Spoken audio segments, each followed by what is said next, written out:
Hello, everybody. It's Dave Neal, stand-up comic and host of Bachelor Nation News. Good morning out there on this winter solstice. That's right, the shortest day of the year with all of the drama.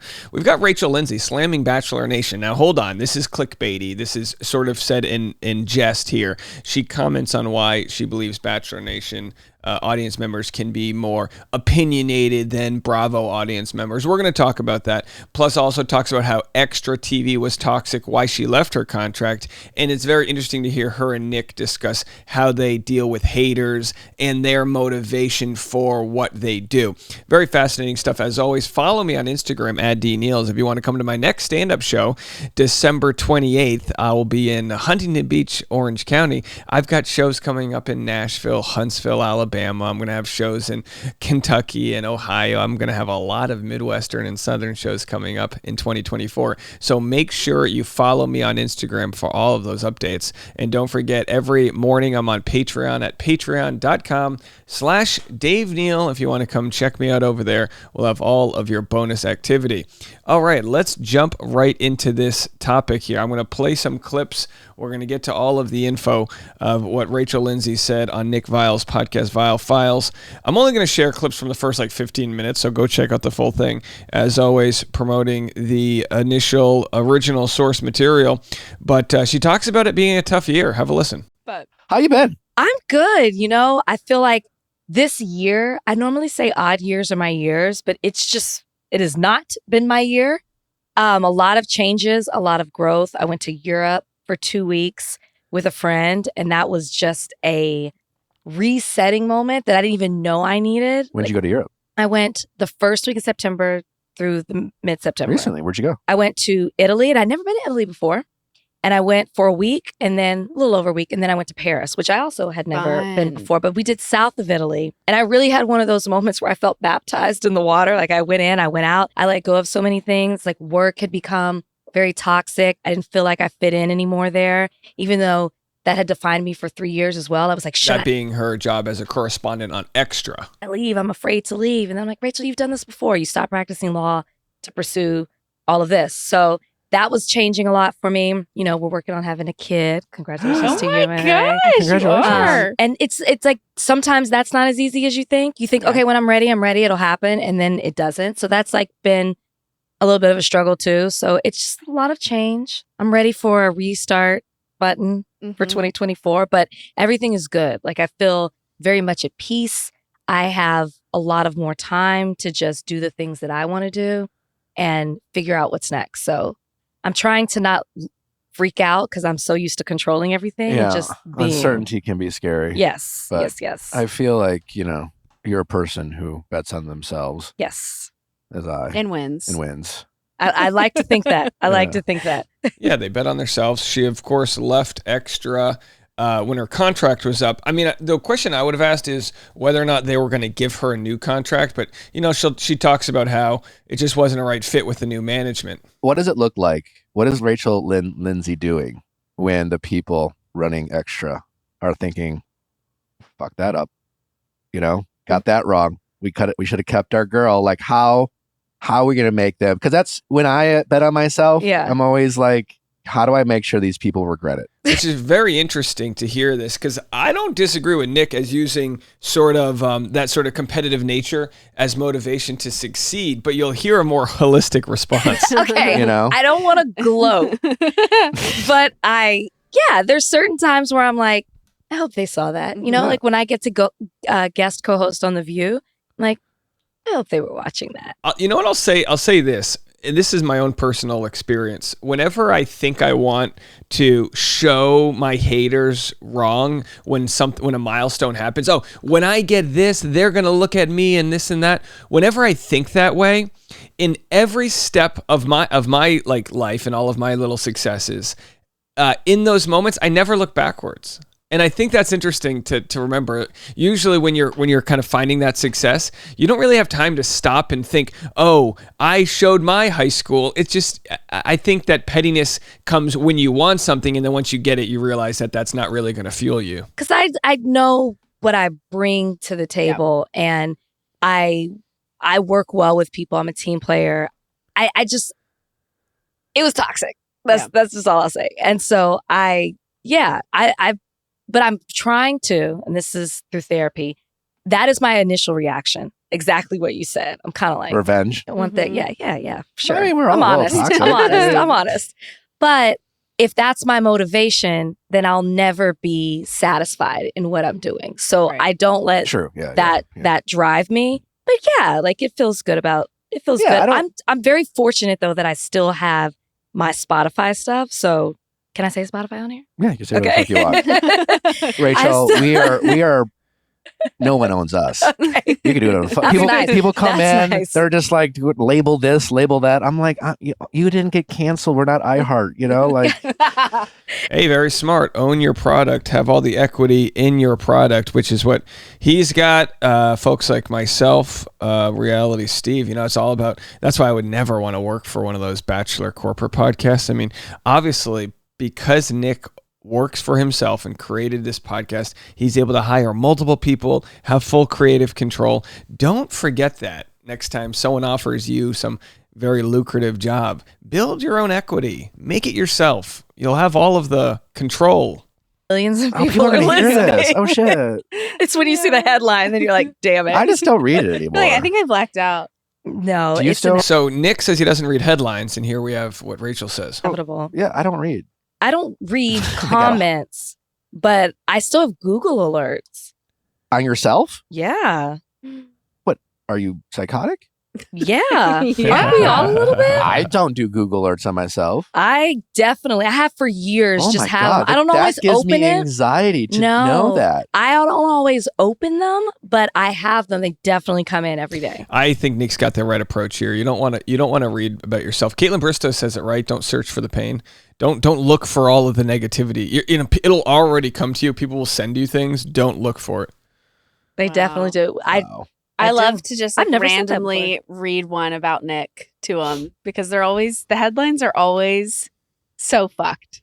But they're headlines. Now, so they had that terrible headline recently from Page 6 where Nick was talking about Gary's deceased wife's body not being cold. And of course we ran with that because not only was the headline horrible, it was just as bad.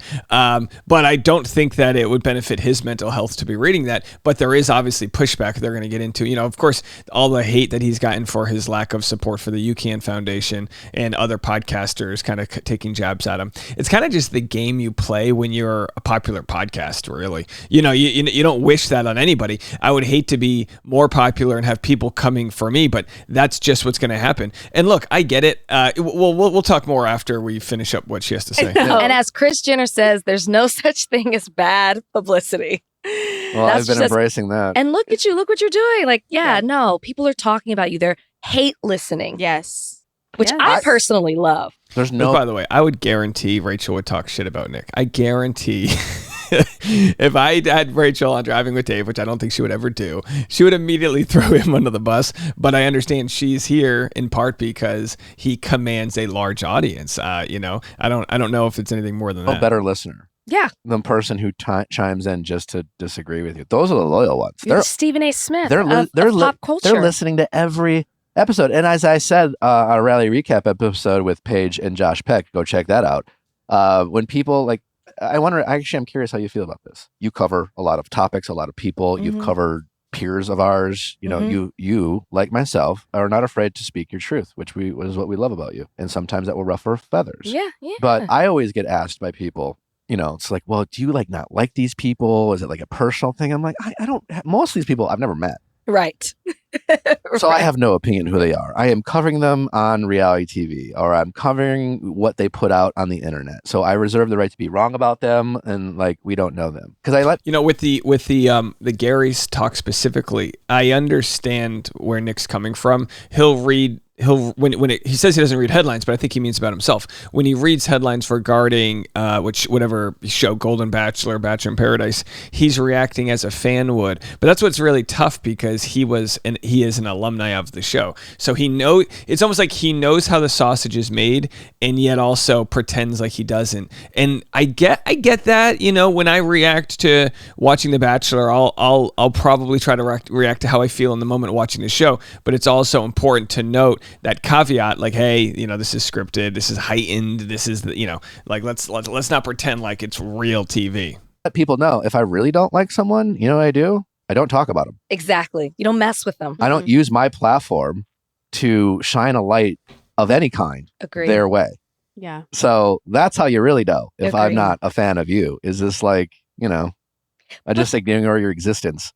And so I would assume he's talking about people like Jared Freed and others, Nick Thompson from UCAN Foundation, possibly myself. Although I've always said I felt like he appreciated me when he called me up and said I was doing good work over here, and I think he does. I think objectively, no one wants to be the headline of a story. If someone was criticizing me for things I said, I would probably think they're an asshole too. But again, that's part of the name of the game. Just like he has to comment on things within his niche, I do the same. I mean, people like Reality Steve, I mean, he would never, you know, probably have him on, or tries not to, you know, focus on guys like that because he doesn't want to draw attention to other platforms, which, by the way, isn't a bad thing, but it is kind of a scarcity model because, like, God forbid, you know, so like I notice this a lot of the guests he'll have on aren't direct competitors. Like not that Nick Thompson's a competitor, but they kind of have a similar vibe. They're like tall white dudes that were on dating shows. And then you guys have guys like Jared Freed, who I talk about, who's openly criticized the fact that Nick and him were going to do like a swap, like you do my episode, I'll do yours. And then he never had him on. And you just see the inner workings of these beefs. Like you want, it's like a cool kid club. Like Nick wants, and again, this is normal, right? Like I don't have the time to do someone's podcast if they only have 50 listeners, unless I want to help them and platform them and kind of push them and elevate them up and introduce them to my audience. Nick doesn't want to introduce his audience to anybody who might then no longer watch his channel. I get it. It makes sense. It's also scarcity model, but I get it. If you own a mini mart, you don't want anyone leaving your mini mart to go to the mini mart across the street. I think there's always room for everyone at the playing field, but I totally understand. People who seem to get mad the most or are actually paying attention, it's Bachelor Nation. Oh yeah. That's the people that, you know, when I was doing a Bachelor-centered podcast, those are the people who, you know, would be upset. And then I think that they were put off that I would maybe run into this somewhere and I'm like, hey, what's going on? And it was like, yeah, they're like, wait, you just talk shit about me. No. It's a job. Yeah, what? I just analyze the situation. Yeah. You know, I can't. And I'm finding that because I do housewives, I'm friendly with several of the housewives. And so I'm like, listen, I'm not going to attack you, but I'm going to give a critique. Mm-hmm. And that's part of putting yourself out there on a public platform. Do they seem... Gotta take the good with the bad. The housewives seem less sensitive than Bachelor Nation. Is that true or not true? Yes. They seem more like professionals. Like they get it a little bit. First of all, I don't know about this. Bravo has crazy fans. I will say this. Bravo fans have so many different shows to watch, so maybe the attention isn't on one person at one time. Bachelor Nation is watching one show. Everyone's mad at Shanae. Everyone's mad at Braden. You know, it's one show. You know, Bravo, God bless them, has 7 versions of Below Deck, Real Housewife, Albuquerque. I mean, they got everything. Okay, because most of them have other things going on.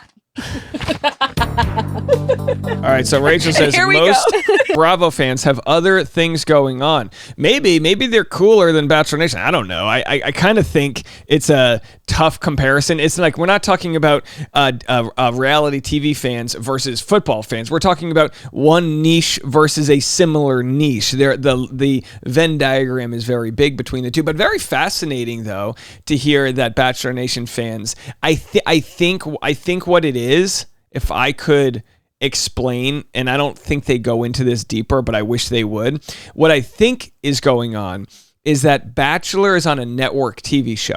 And don't get mad at me, but we have an audience that's not exactly social media literate to the point where they're willing to say mean things that maybe the cable Bravo network understands the nuance there. So by that I mean there are people in the Bachelor crowd that are angry online, and they might exist more in a network TV mold than in a niche cable mode. Does that make sense? I'm trying to be kind here and not be ageist. Some people are mean, but of course, Rachel's allowed to express that. And trust me when I say this, some of you in the comment section are about to prove Rachel Wright. We'll be back with more content, and I'll be live on Patreon at 10 a.m., patreon.com/Dave Neal, right after this.